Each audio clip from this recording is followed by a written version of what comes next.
Nag-backfire sa sobrang galit ni Senator Bato de la Rosa dahil sa sinabi umano ni Trillanes na may nakahanda ng areswaran sa dating PNP chief at dating special envoy ni Pangulong Duterte na si Senator Bongo. Ayon sa dating senator na si Trillanes na baka uusad umano ang areswaran laban sa dalawang nabanggit sa darating na 2026 para litisin sila sa ICC gaya ni dating Pangulong Duterte dahil sa di umano sa kasong may kinalaman sa EJK. Lalo pang sumabog sa galit ang dating general dahil tila ba walang respeto ang dating senador na si Trillanes dahil siya umano ang dumalaw kay dating Pangulong Digong sa The Hague para sa welfare check na utos umano ng pamahalaan. Dahil sa nabalitaan ng kampo ni dating Pangulong Digong lalo na si Senator Bato kaya humerit ang senador na maanghang ng mga salita laban kay Trillanes.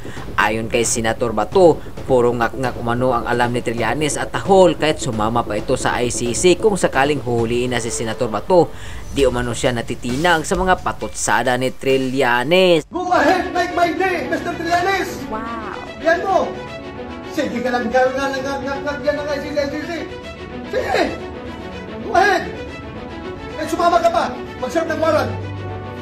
Sumama ka! Ikaw mismo muna sa akin!